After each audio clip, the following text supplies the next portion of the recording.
پیغمبر پس امتل پریخی دی پیغمبر تاسو پریخی پافتا کې 2 ځل ستا ډاګ رسول الله صلی الله علیه وسلم ته قبر ته ځي پافتا کې 2 ځل د زیارت په ورځ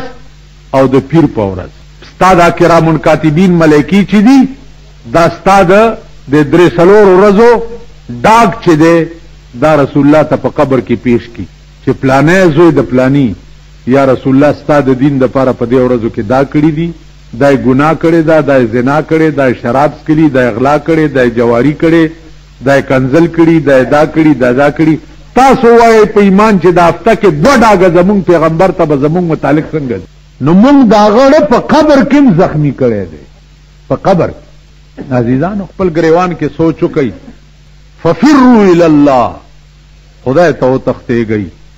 خدای ته منډه کوي خدای سره کوي دا الله لټول شروع کوي د بندا سره پرې دی زما په خدای قسم دی چې خدای ستا شو نو ټوله خدای ستا شو کنه شو اوس واو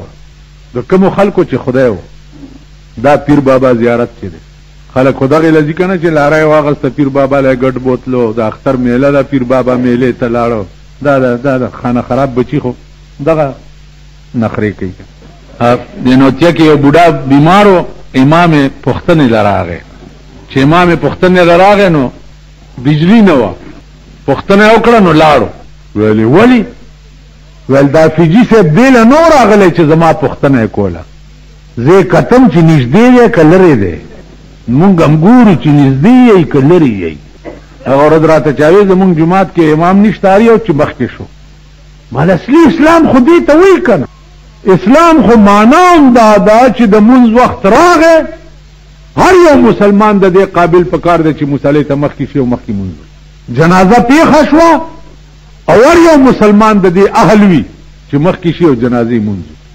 نکاح پیښ شو او هر یو مسلمان د دې قابل وي چې کینی او ایجاب او قبول کی او نکاح مسلمان خو وي دی یار یو د دې اهل او جمعات کې برا جمع شي غټ سری مولا نشته بیا به چرته درک پسې تلی کنه اوس بدامون څوک ورکي ته څه پتو په لګېدلې مخکې شکل نو عزیزانو عرض مې داو چې په دغه حسن ځان خبر کوي ګوره دا مې درته ووی په دغه حسن چې کوم حسن باندې من النبیین والصدیقین والشهداء والصالحین دا څلور ډلې چې په کوم حسن خبر شوی وي په هغه حسن ځان لګ لګاو ور سره پیدا کا الله وی چې ما ته څوک یو نشترا نږدې شي نو زه یو باع ور نږدې کېږم باع دې ته وی ما دې لاسونه ته وګور چې ما ته یو نه څوک را نږدې کېږي زه دومره ور نږدې کېږم نن مونږ د الله نږدېکت پرېښی دی بني ادمو نږدېکت پسې ګرځو لیډران دي ممبران دي وزیران دي په مرکز کې وګوره صاحب وزیر لنګه شوی په صوبه کې وګوره دلته شابه چې ما خیال دی سلويخت کړه که څومره واغس بس خو چې کوم یو منبر دی مال راکه کې نه مټیږي دې صوبې ته وګوره نو ټیپر بسنګ ستا ارزان شي کور دی وران شي الته معاملې ټوله وزیرانو لاله یو حکمران د ټول پاکستان نظام چلول شي یو نو دا مې واوري چې ووټ او جمهوریت دا 2 سيزونه په پاکستان کې ژوندۍ وي نو خورز بنه ګوري ووټ او جمهوریت ووټ د سرمایدار نه سوا که غریب د عقل ډېرې وي اومم د سرمایدار نه ګټلې نشي هاي په پیسو ګټي ټیک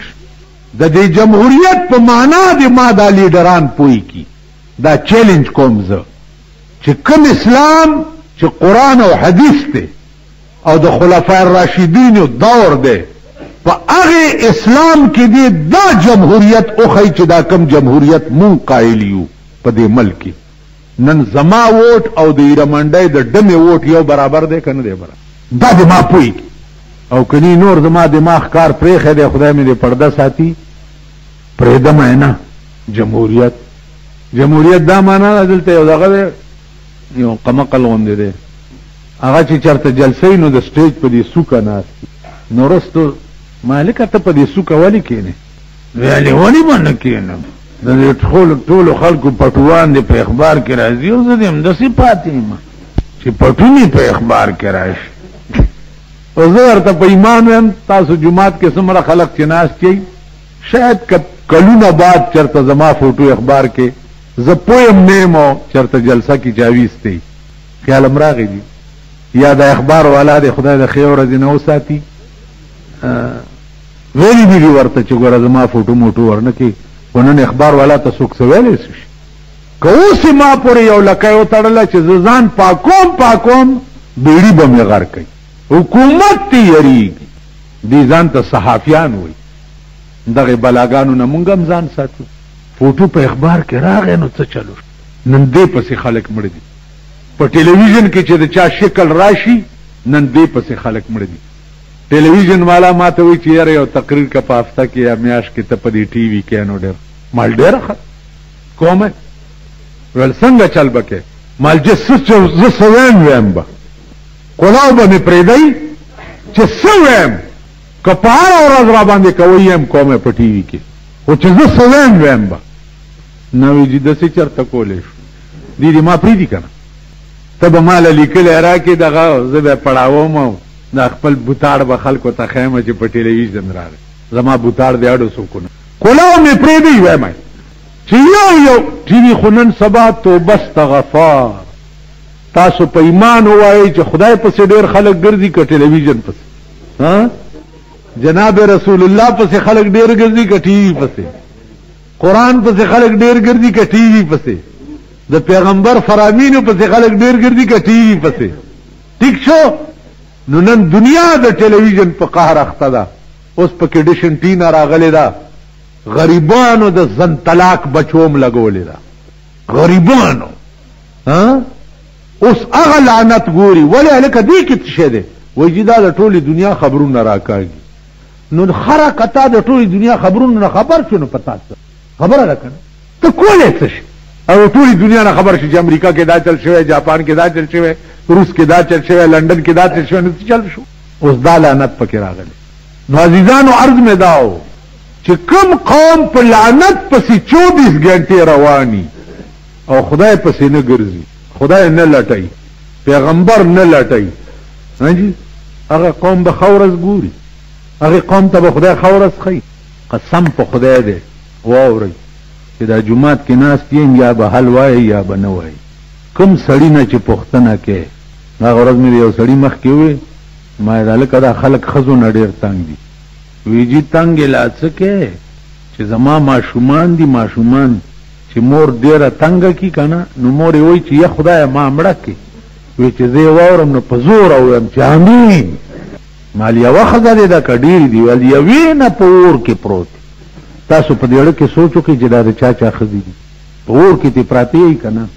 دا د ښځو حال شو هغه ښځې لاړې بیبي خدیجة الکبرا وه چې د غار حرا نه پیغمبر راغی او هغې ته یې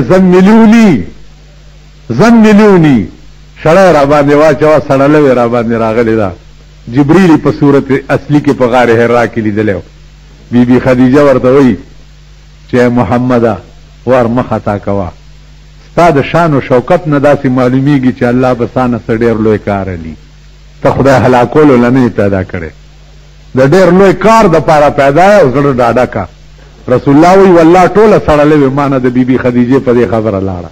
هغه ښځې لاړې ښځې هغه وې ښځې هغه یي نهرې به وې